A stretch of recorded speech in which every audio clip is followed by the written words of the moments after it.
Good afternoon. It is Wednesday, March 1st, 2023. We are into our third month. I can't believe we've made it this far. I haven't tired out, and you guys haven't rejected the idea yet. Doing our birthday special events, etc., etc. So let's real quickly go over a few events that happened on this particular day. 1970 at Richmond, in what was then a 500 lap race on the old half mile fairgrounds track, James Hilton wins his first Cup Series race, first of two. Of course, he won at Talladega in 1972 for his final win. Those were the first two wins for car number 48. Let's see here. 1987, Dale Earnhardt wins at Rockingham, the second race of the year. He and Bill Elliott would be tied for the points lead in this race, and Dale Earnhardt would never be ranked lower than first the rest of the year in the point standings for his dominating championship season. 1992, Bill Elliott also wins at Rockingham, reeling off a string of 4 straight Cup wins in his debut season for Junior Johnson. 1998, on this date, Mark Martin wins the inaugural Las Vegas 400. I was working overtime that day. I was waxing some floors for before a sectional tournament that we were hosting. So I remember listening to that. I had the radio, big old boombox out in the hallway, listening to the race on PRN. Scrolling down a little bit further here. Not seeing a lot of other, now we're getting into this Las Vegas, Rockingham, Phoenix, whatever become race number 2 or race number 3, depending on the season. Not really anything spectacular. 2020, Alex Bowman wins at Auto Club Speedway, one of the last races before the great pandemic. So anyway, we got a few cardless birthdays before we hop into a couple of carded birthdays. One of my favorite names, former Busch Series driver, born on this date in 1950, Haskell Willingham. He wasn't a contender. He just kind of always ran mid to back of the pack, but I just always loved the name when I seen it pop up on the screen as a kid. Who else do we have? We got a few more. Tim Steele, born on this date in 1968, former ARCA champion. He ran 5 Cup Series races for Bobby Allison, replacing Chuck Bown in mid-1994 before sponsorship dried out there. He was going to drive the Bud Moore car, I believe, in 1997, but had a severe head injury at the end of 96, and that never took place. Also born on this date in 1981, Will Power, former IndyCar and Indy 500 winner. And then we also, I don't have years for these two guys. I think it's kind of funny, share the same birthday. Nate Ryan and Bob Pockrass, both covering NASCAR media. So with that being said, our first driver we will start with, born on this date in 1976, so he's just a few months older than me. If you guess former Truck Series champion Travis Kvapil, you guessed correctly. So I kind of got these organized chronologically, so we can kind of do a little history of Travis. Of course, he started in the Truck Series with, this is Addington Motorsports. There's a good look at him. And I got the car cards and the picture cards kind of separated just to keep the timeline consistent. There he is with Steve Coulter's number 16. I believe that was the truck that he won the title with. Then you have one of the train wrecks that he raced for. This is Alex Meshkin's Bang Racing. Of course, that became a fraudulent operation. Matter of fact, Larry Mack has a gag order where he can't talk about it. So it must have been really, really bad. Of course, you can see Alex. He's all over Twitter with his whatever he's got going on in the medical field and his websites and all that. Travis Kvapil here, we continue with him when he went to Penske for a year, and he was running for Rookie of the Year, and most any other year would have got it, but in 2005 he went against Kyle Busch. Went back down to the Truck Series to drive for Roush. Had some decent races, but as you can see, just rotating sponsorships. Moved back to Cup with Yates Racing after Robert sold to Doug Yates. He did bring back the 28 and was virtually unsponsored for the year and change that he ran there. Got his first career pole at Talladega, had a best finish of 6th.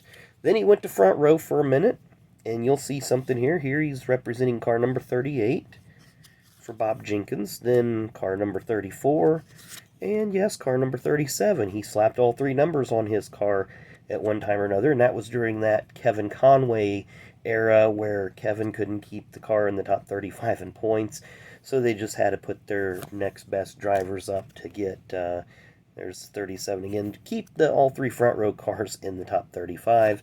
And finally, how can we forget the BK Racing, Ron Devine, and that was just... anybody that went there, their career just turned to, well, you can fill in the blank after that. You know, there's a few that have recovered slightly. I think David Reagan's done decent for himself. Obviously, Matty D and a couple others. Born on this date, or last birthday, born on this date in 1941. I had several cards of this guy, but I just kind of, and I'm not going to do them in any particular order, but Mr. Dave Marcis. So he's getting up there. I believe that makes him, what, 82 years old. So there you see this, and I believe this was probably taken at Bristol, because I'm looking at the hood of his car. It has a Food Lion emblem on it. So it's probably a Bristol race. And we'll talk about each of his little uniforms and cars here. And one thing I want you to notice throughout, almost every one, he's got a Goodyear hat on, because he had a Goodyear deal of some kind. And every one of his Goodyear hats has that little Chevy emblem on it. But here's an odd one, because he doesn't have a Goodyear hat. He's got a big Mike Miller's Big Apple Market, who was his sponsor in 1990 and part of 91, I think. There's his Prodigy outfit. Again, the Goodyear hat. Another Goodyear hat with just a plain uniform. Real Tree. Love the camo numbers with the Goodyear hat. Goodyear hat with Goodyear shoulder patches. This is going way back. Of course, it's a recent Donruss card, 2017. But going by that picture, it's probably very, very, very late 60s. Maybe early 70s. 91, once again, Goodyear hat. Olive Garden with Goodyear hat. Of course, Dave was an IROC test driver. So there's his IROC uniform with the Goodyear hat. Now, this is an older image in front of the 1994 car. You can see STG on the hood, which was one of his sponsors in 94.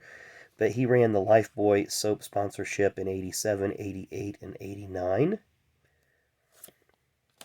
Terramite Construction, he ran it at the Brickyard and ran it at a few other tracks.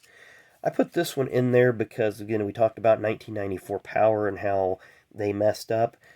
You're telling me you couldn't find a picture of a Dave Marcis car, so we're going to blur out Brett Bodine's car and say, hey, this is Dave Marcis.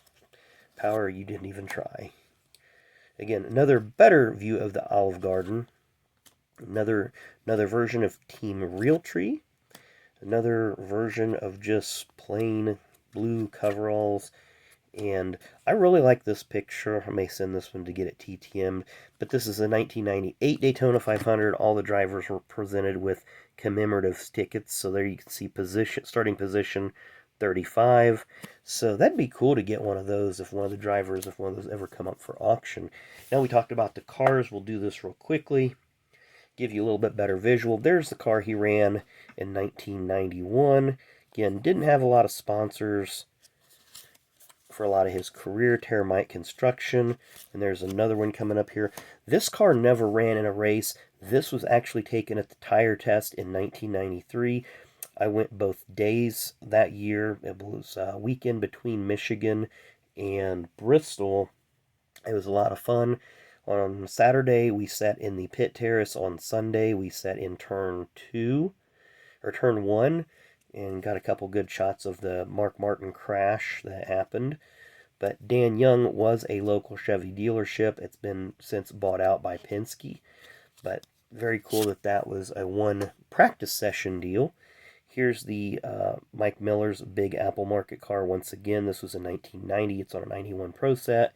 High Point Betting was a sponsor that was always floating around different teams.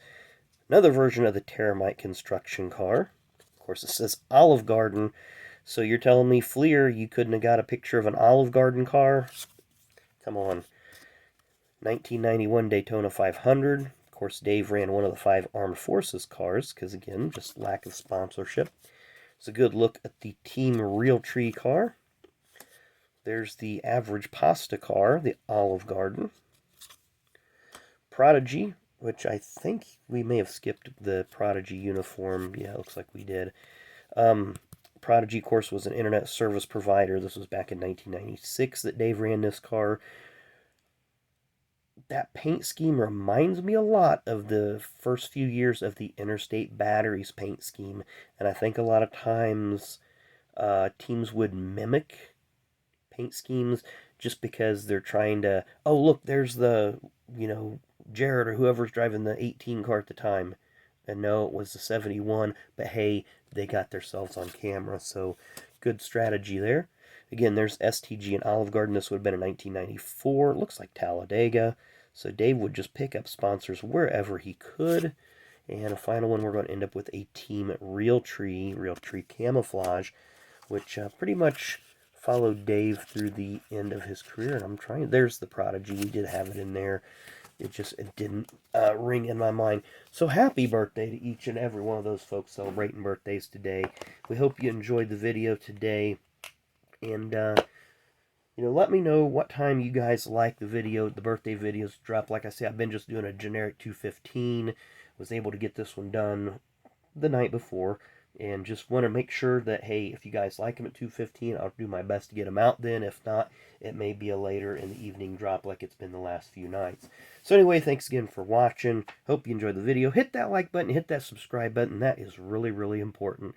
So thanks again for watching, and we will see you tomorrow.